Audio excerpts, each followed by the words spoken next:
क्या आपने कभी किसी स्त्री को गौर से देखा है जो खुद को बार बार सजाती है, सजावटी कपड़े, चूड़ियां, गहनों से लदी? क्या यह केवल दिखावे के लिए है या इसके पीछे छिपा है कोई अनकहा इरादा? आचार्य चाणक्य ने सदियों पहले इस पर गहरी दृष्टि डाली थी। उन्होंने कहा, जब कोई स्त्री बार बार सजने संवरने लगे तो वह केवल सौंदर्य की नहीं, 3 गुप्त इच्छाओं को व्यक्त कर रही होती है। पहली इच्छा, उसके पास हमेशा एक मजबूत आमदनी हो, या तो उसका जीवन साथी कमाए या फिर वह स्वयं आत्मनिर्भर हो।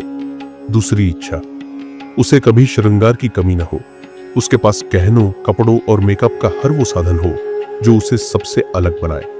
तीसरी इच्छा, जब वह संवर जाती है तब उसके भीतर एक अनजानी चाह जन्म लेती है, कोई उसे सराहे, कोई उसकी तरफ आकर्षित हो या कोई उसके करीब आ जाए।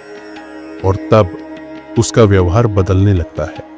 वह अपने चारों ओर नजरें घुमाने लगती है। कोई पुरुष उसे देख रहा है या नहीं, कोई उसकी तारीफ करता है या नहीं। आचार्य चाणक्य कहते हैं, यदि कोई स्त्री सजने के बाद बार बार दूसरों का ध्यान पाने की कोशिश करे तो उसमें एक स्वार्थ छुपा होता है जो उसके चरित्र की स्थिरता पर प्रश्न चिन्ह बन जाता है। अब सवाल यह है, क्या हर सजी धजी स्त्री ऐसी होती है? नहीं।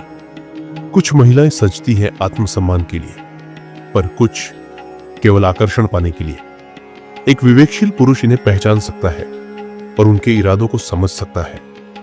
आपने देखा होगा, किसी शादी या पार्टी में कुछ स्त्रियां तो सजकर भी खुद में रहती हैं और कुछ केवल इस बात पर केंद्रित होती है कि कौन उन्हें देखेगा, कौन उन्हें नोटिस करेगा। यही वो अंतर है जो चाणक्य ने वर्षों पहले जान लिया था, लेकिन आज हम अक्सर नजरअंदाज कर देते हैं।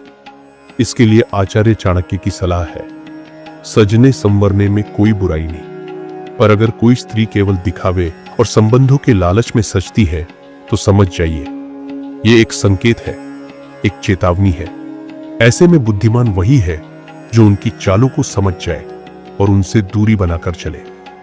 अगर आपने चाणक्य की इस गुप्त सीख को समझ लिया तो वीडियो को जरूर लाइक करें, और अगर आप चाहते हैं कि अगली बार और भी गुप्त नीतियों का राज खोला जाए तो चैनल को सब्सक्राइब करें।